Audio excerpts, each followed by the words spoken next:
before I start. I'm using a little thing. It's called a crash book, Chromebook, so it might just shut down anytime throughout this speech. Just a warning. Oh, okay, it's up there.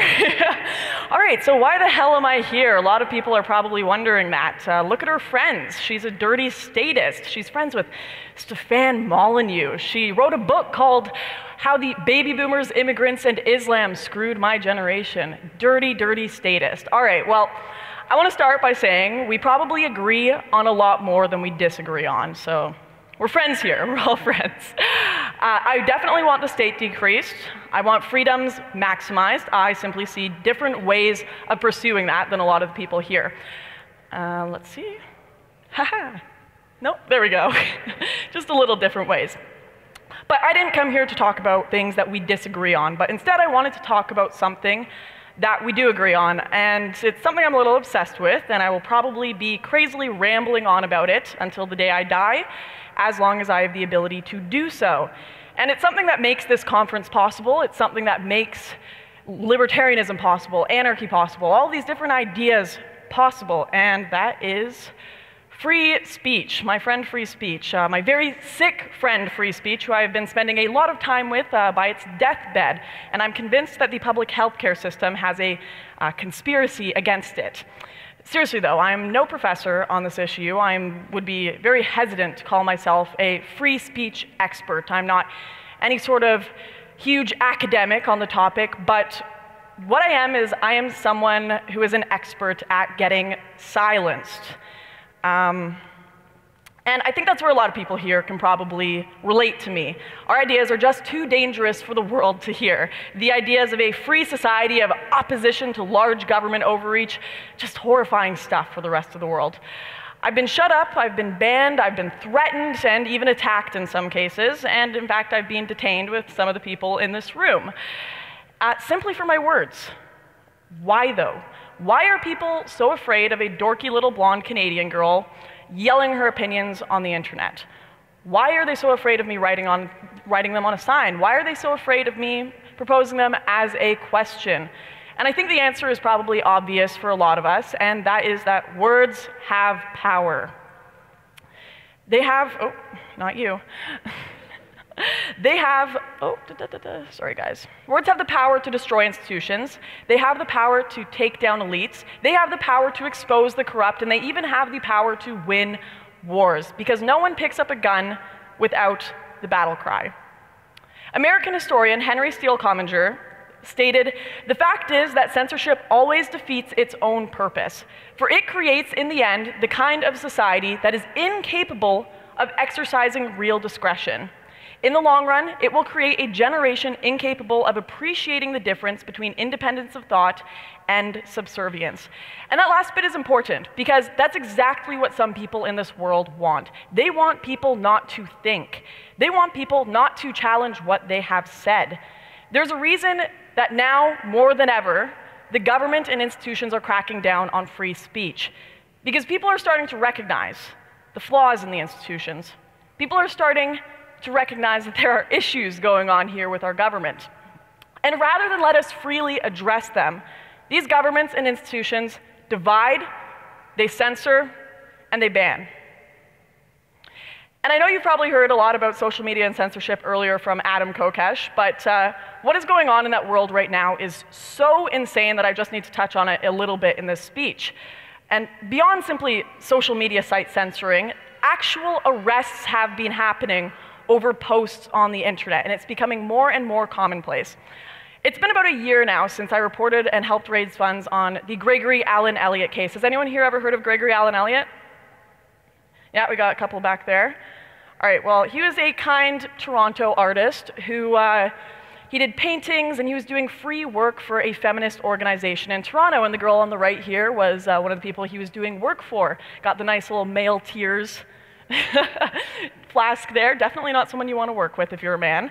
But he got in an argument with these ladies that he was working with on Twitter.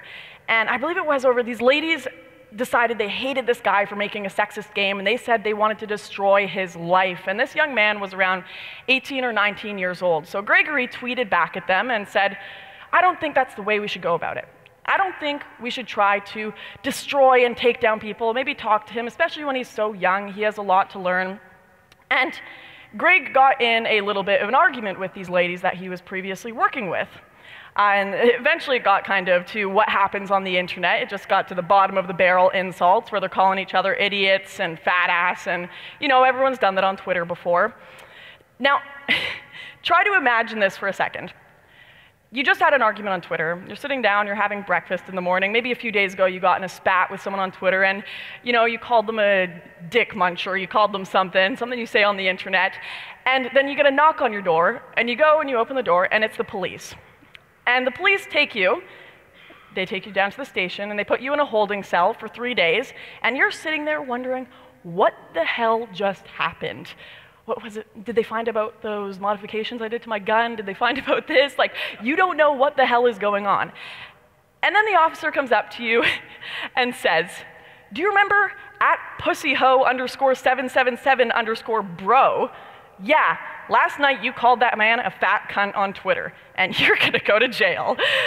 Just try to imagine that, because that is exactly what happened to Gregory Allen Elliott. They literally arrested him because of his tweets. And if you don't believe me, let's just read these court documents. All right, so how was the contact with Mr. Elliott being different that has caused you to make the complaint to Twitter and to speak with the police and block your account? And this was the answer from one of the complainants against Gregory.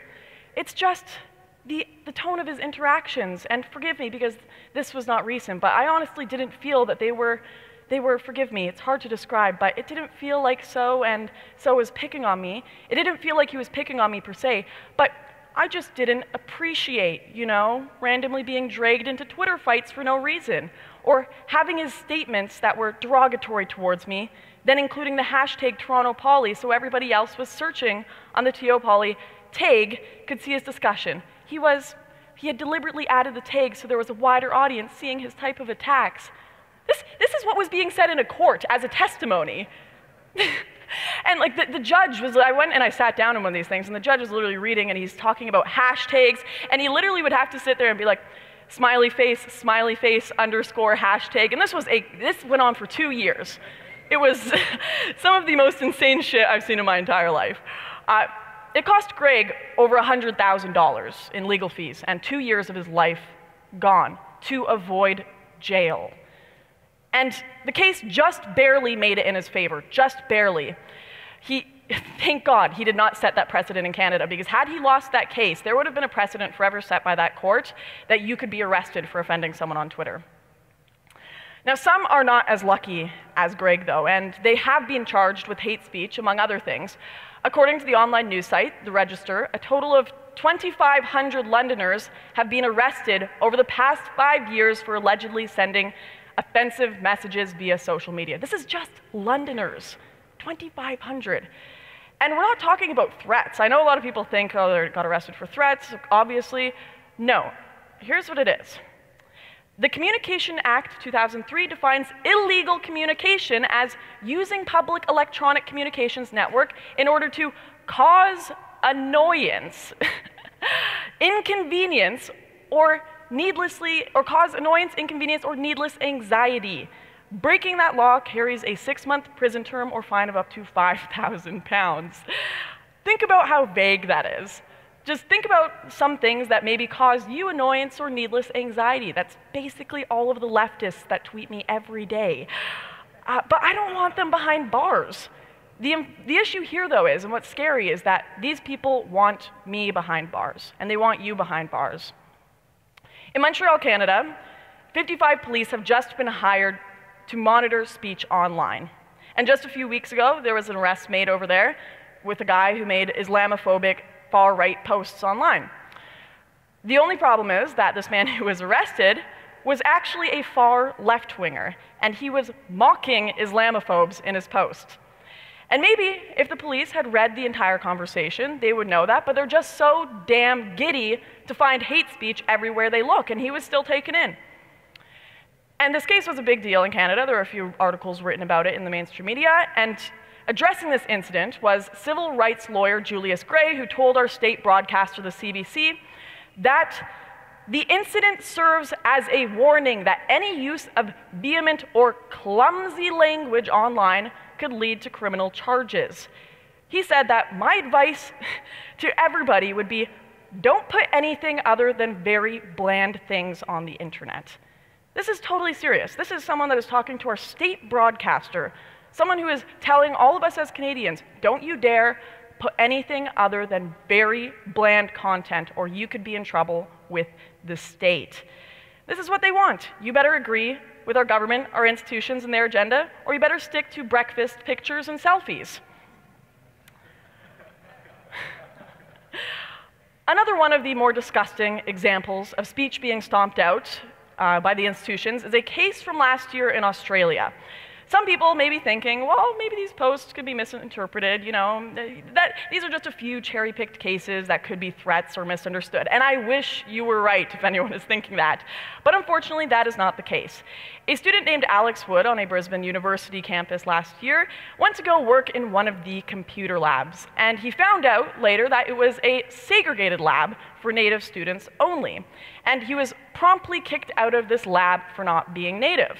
Now, before I continue with the story, I kind of want to address this because we've got this weird kind of full circle thing we've done where instead of like blacks sit at the back of the bus, we just got like black safe spaces and like colored safe spaces, and we're just segregating ourselves in the same way, just with safe space after it. A little weird.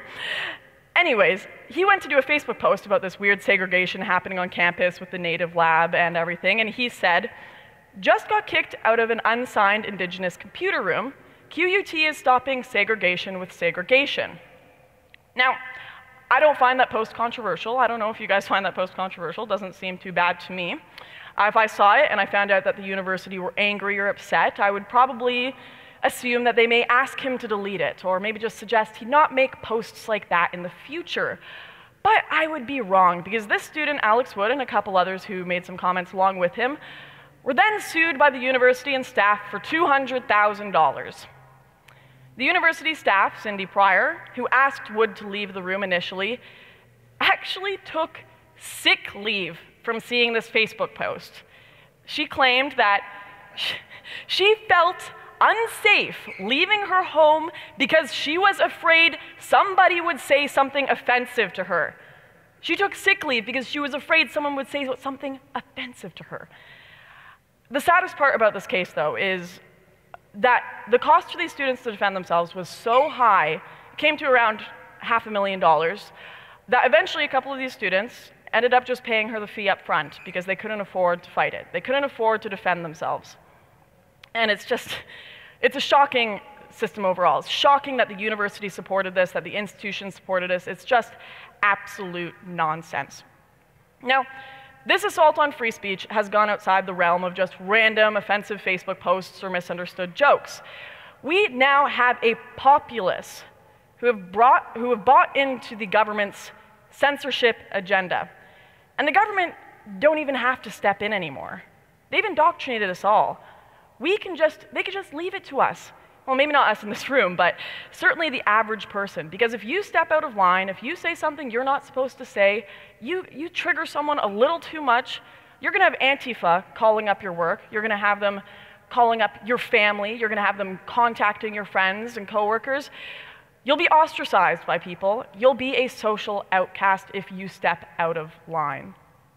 I remember when I was in university, and we were having a discussion in philosophy class about gender, I believe it was. And I wanted to ask a question, but I knew they were probably going to be a little offended by it, so I made sure to cover all my bases, and I said, okay, so just playing devil's advocate here, just being hypothetical, cover all my bases before I drop some red pills on them, right? Don't want to get in trouble. And then I peeped out, so what if hypothetically, on average, men have higher IQs than women? Didn't even get to finish my question. Boom. Professor blew up, was literally screaming and banging his desk in front of the class and saying, we don't fucking talk about that. We don't talk about that. That's not true. That's not true. Stop it. Get out of this class. And like, just insane. Not even trying to hide the fact of censorship, saying we don't talk about that. But we are at a point now where we can not only not state facts, we can't even talk about facts being hypothetically true. But I feel like I have a little more leeway in this room potentially to state some fun facts. So let's have fun with being offensive. The one I was just stating. There is an IQ bell curve that is different for women and men. Sorry guys, sorry ladies. We can have babies though, so that's pretty cool. It's okay, even though we're statistically less intelligent. Woo! Another thing we don't like to talk about on average, or we're really not allowed to talk about at all, most of us are 5s. Sorry, that literally just means average. Most of us are going to be 5s. Once you get into the 7 and up, we're talking about models and movie stars here. And from there, beauty for the most part, not subjective. People have deeply ingrained biological indicators for what kind of people they want to breed with. Tall, wide hips for women, wide shoulders for men. There is a reason that there is an average beauty in magazines and such. Fat positivity shouldn't be a thing. It's unhealthy for you. That's just a fact. It's subjective. Put down the hamburger. Race, not a social construct. It's biological. Yes, there are IQ differences. Yes, there are physical differences. Yes, these groups are different. But just because that doesn't mean people don't deviate, and it doesn't make people less or more valuable. It is just a fact. And a big one, there are only 2 genders. And gender is not a social construct. Sorry, guys. Women and men are wired differently. There is a female and a male brain, and young girls on average prefer to play with dolls and such, and young boys prefer to play as the warrior and the soldier. These things have extensive research behind them. And not only that, if people are in total denial of reality, it's pretty obvious that these things are true. And yet stating this at your job or your university could get you fired or expelled. So all these things that have substantial proof behind them, these things that make the world function properly, they're being destroyed in favor of the illogical whims of a population searching for meaning and purpose and finding it in all of the wrong places. And many young people truly believe that controlling the thoughts and language of others is a right. They truly believe that it is a freedom, showing a deep abuse of the idea of positive freedoms. But they think that if they just add another gender and force everyone to call them that, then they'll find a sense of identity. They think that if they just get the government to recognize their polyamorous trifecta interspecies cat-kin relationship, then they will find more meaning in their life. If they just identify as a size 2 and force their doctor to lie to them about their obesity under threat of legal action, that will make them happy. The reality is, it doesn't. But the government love it. They play into it because as we are under the illusion of gaining more social freedoms as a populace, the government are restricting our true freedoms more and more every single day. And pay attention to this, because this is a very fascinating thing I've noticed recently. People think they're under this illusion that we are more free in society because of the acceptance of things like gay marriage. They think that suddenly we're very, very free and open and just there's so much liberty going around. But they think because we have 31 genders now legally recognized in New York, that's a thing, that we are more free. The reality is that while we are focusing on things like gay marriage, laws to restrict our speech, your privacy, to funnel your taxes out of your wallet, are all being passed and discussed by the government, and we are just distracted. And the even sadder part about it is that people don't need the state to recognize their damn marriage. You could have got fucking married anyway. Fuck the state. You can do it.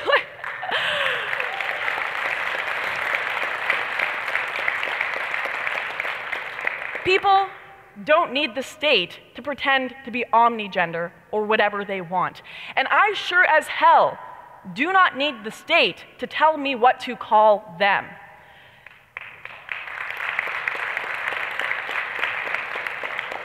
Because to live, to truly live, is to experience disagreement, to experience pushback towards your ideas, to not always have others say what you want, but to be able to say what you want and what you will without being monitored or fine-tuned by others. American trial lawyer Gary Spence put it like this: "The true test of liberty is the right to test it, the right to question it, the right to speak to my neighbors, to grab them by the shoulders and look into their eyes and ask, are we free? I have thought that if we are free, the answer cannot hurt us. And if we are not free, must we not hear that answer? I fear that the day is coming upon us in many ways, certainly in Canada and definitely in Europe, that we may not be allowed to ask these questions. America seems to have dodged somewhat of a bullet on that front by electing a man who is tearing up the elites, but the institutions still stand. At the University of Berkeley, they have something called a free speech circle. Just how fucking sad is this? How fucking sad. This tiny little space where you can stand on, you are allowed to say your thoughts. You are allowed to be honest. You are allowed to question authority. You are allowed to be true to yourself, but only in this small little space. Only if you walk into that circle on campus. Gone are the days where universities filled up with men hungry for knowledge and hungry for the debate and disagreement. Gone are the days where asking questions and challenging authority was a moral imperative. Now, we have small little circles on our campuses where people are allowed to peep those things. To some, it may seem like I might be exaggerating or cherry-picking just a few extreme cases, but even so, even if that is the case, freedom is not free. We have to defend it. If we do not exercise our rights, we will watch them slowly disappear, or even worse, we will forget they ever existed in the first place, as many among my generation have. And they truly see free speech as a dangerous thing. If you look at this, more and more people are getting further and further away from the idea of free speech. That is 40% of millennials that think that the government should be able to prevent what we say. Free speech is a relic to my generation. We have to always be on guard. Because every day the government are working to take away more of the people's power. That's just a fact. I probably don't have to preach that here too much. We all know that the government can only feel comfortable in their power if they gain more to preserve the power that they already have. Now, speaking of government overreach and control, right now in Canada, we have probably some of the biggest issues with free speech, maybe just next to Europe. Sorry, I mean in the West, that is, of course. But before I get into talking about some of these laws that are being passed in Canada, I have a question for someone in the crowd, maybe just someone in the front here. Can I ask you? Okay. What gender am I? Female? All right. Oh, okay. He said female. I am actually legally a man in Canada. So, I'm not screwing with you. It's on Wikipedia, so it must be true. So I switched my gender legally to see how easy it was, and I am a dude. So to all of you people that make the sexual comments on YouTube, you're gay. You're all gay, okay?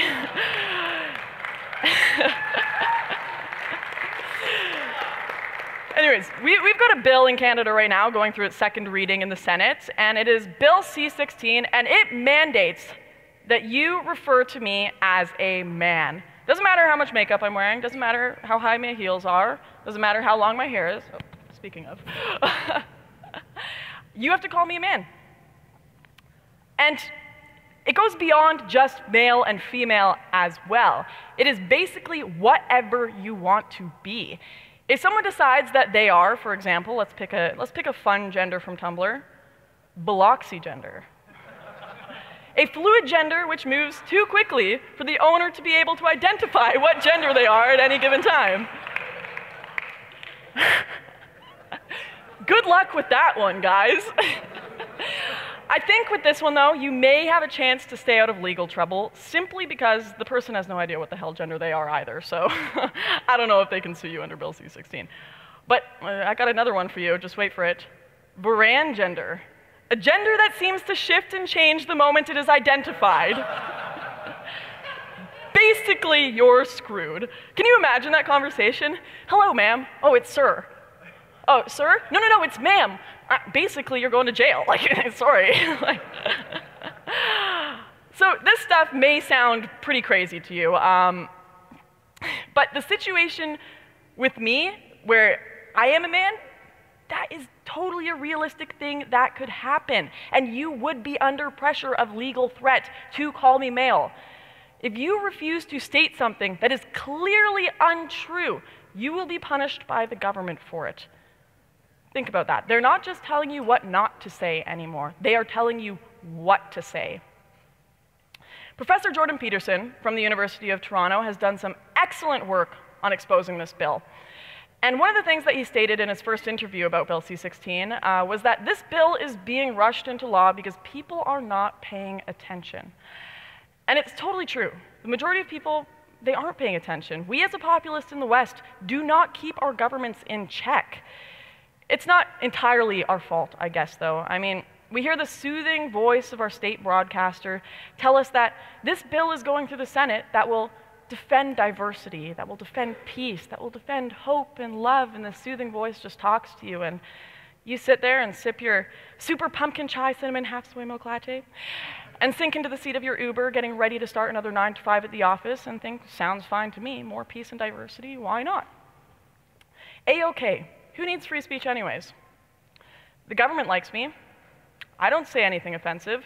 The only people who want free speech are people that are offensive. This is what a lot of people actually think. And to the person who is comfortable with this encroachment on their liberties, I would say, what happens when the government comes for your rights? What happens when people find your words offensive? What happens when you become the nasty person? Right now, I get called nasty an awful lot. I get called a Nazi. In fact, I was just in the store by my house, and I picked up this. That was pretty good. At least they chose a cute photo of me. And you know what? I do use strong language. I am offensive. I do say mean things, and I say things that people do not want to hear. In fact, last year I started an entire holiday around it called The Triggering, where people say the nastiest things possible online in defense of free speech. And to defend that, I will take a quote from the famous abolitionist, William Lloyd Garrison. I am aware that many object to the severity of my language. But is there not a cause for severity? I will be as harsh as truth and as uncompromising as justice. On this subject, I do not wish to think or to speak or to write with moderation. No. Tell a man whose house is on fire to give a moderate alarm. Tell him to moderately rescue his wife from the hands of the ravisher. Tell the mother to gradually extricate her babe from the fire into which it has fallen. But urge me not to use moderation in a cause like the present. I am in earnest. I will not equivocate. I will not excuse. I will not retreat a single inch, and I will be heard. And despite the difference of context, I stand by the severity of that message because there is little more important in this world than free speech. Because free speech is the mechanism that we express our ideas. It's the mechanism that we argue for abolition with, that we argue for peace, that we express love and compassion with, that we express condemnation of evil with. It is something that our ancestors fought for with blood, sweat, and tears.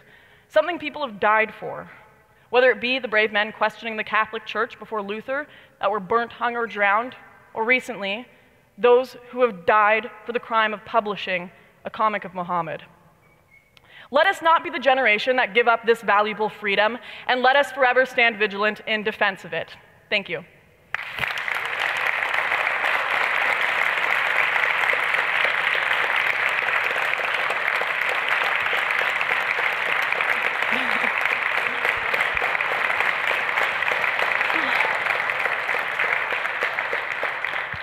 Probably got time. Lauren, we still have some time, so yeah, we're I'll do questions. able to take some questions now. All right, I guess do we have a mic? All right. And please wait for the mic to come to you there. so we get the benefit of the recording.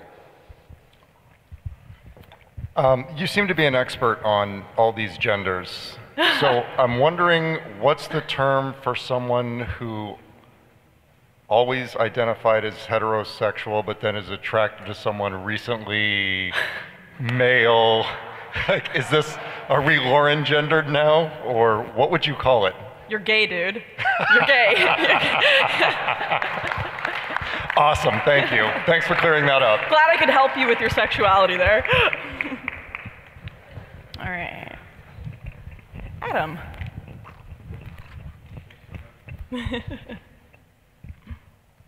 I think one of the reasons you're really welcome here is that we can look at you, we can look at your work and see that you're plenty smart enough. I can't imagine it taking you more than a year or two at this point before you actually become an anarchist. Is that fair to say?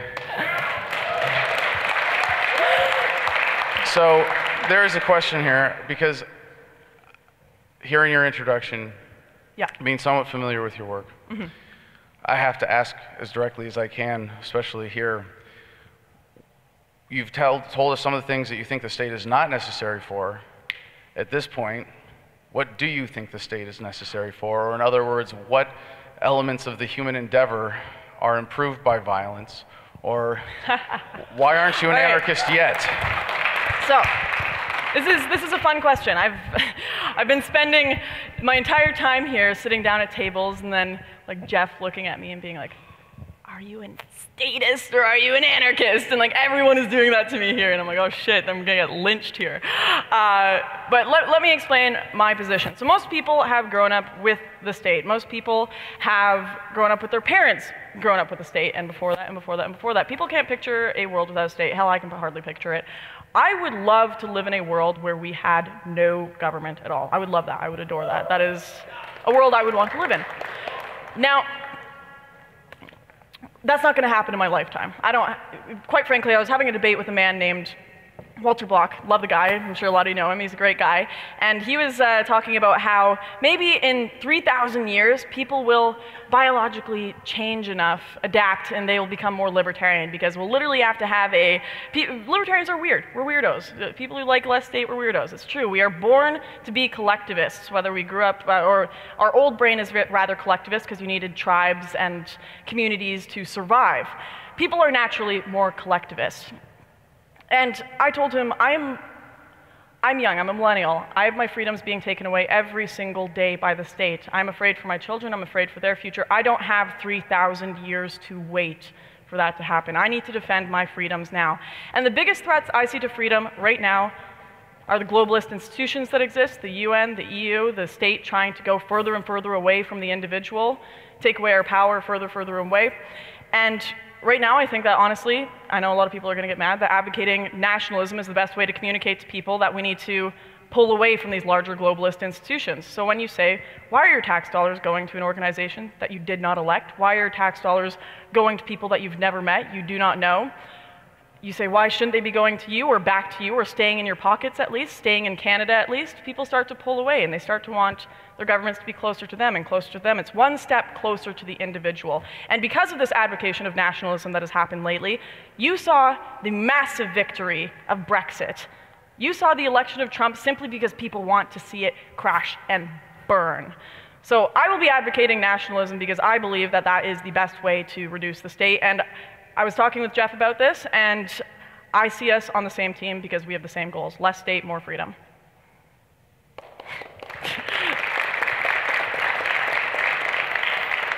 Did I see a hand? Oh, sorry, I'm blind. Hi. Can you share with the people here Bill M103 in Canada, what's happening? The anti-Islamophobia bill? Yes.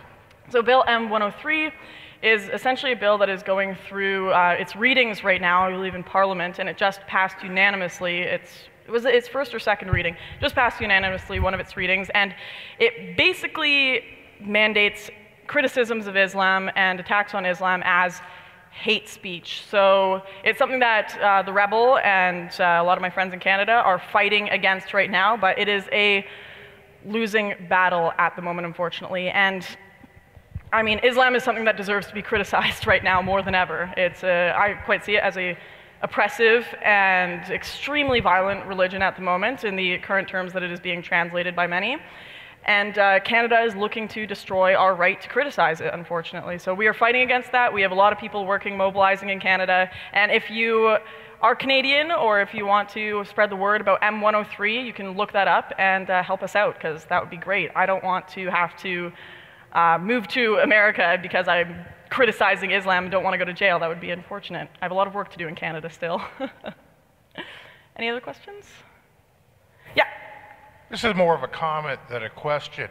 At nearly 59 years old, I can actually remember when the University of California at Berkeley had protests in favor of free speech rather than against. I saw it. I wasn't there, but I saw it on TV. It was a real thing. They actually supported free speech. Well, no, that's insane. That's the thing. Leftists used to be pretty cool. They used to defend free speech. They used to be the ones that were fighting for free speech. And then as soon as they got in power, they didn't want anyone questioning them. That's the very sad part. You have these people that claim they're in favor of free speech when they're getting silenced, and then as soon as they're the one that get to say what they want, no one's allowed to criticize them. And I hope to never be that person. I will always defend even the people who want to call me a Nazi, even the people who want to call me all these names. I will absolutely defend to the death their right to say that, even if I think it's wrong. But I think they have that right. You good? Awesome. All right. Thank you so much, guys. Cheers. All right. In a world where Antifa riots in the city streets, cops rage out of control, and the leader of the free world is a fat-ass casino owner, one event stands alone to make anarchy great again. I actually love humanity. That is why I'm an anarchist. Backwards in the building like we the ceiling, we illin'. No matter who find it appealing, I'm here and I got a feeling that we'll be dealing a lot of pain where the penicillin get drilled in your head. That we are monsters and yeah, we come from the slums, and for months we've been pumped, but for once I am now comfortable. I want to grow, I want some more success, and I want to know that greatness can't be rushed, can't be lost, so face the bus. Feel free to hate on us, we lace them up. Dudes, we done paid them up. Keep snakes away from us and safe from us, you might wanna be. Remember when clowns used to make fun of me and that they wanna be me? See me and they run at me, I'm gonna be the greatest, yeah I wanna be, but I am not the one to be the fakest for the sake of being played. I'm here, like I never left, said to hell. Nah, cause I can't just fail, so just prepare your ears, it'll get for real. Okay, from here, we will never take the cell, it's grind time. My mind and my thoughts, my highs and my faults, my wins and my loss. When will I fall off? It's a test for me. You are now listening to Veracity. Yeah. Fuck the media, fuck the banks, fuck drone strikes, fuck tanks, fuck hunger, fuck war, fuck ignoring of the poor, fuck the left, fuck the right, fuck the government. Thank you, thank you, thank you, thank you.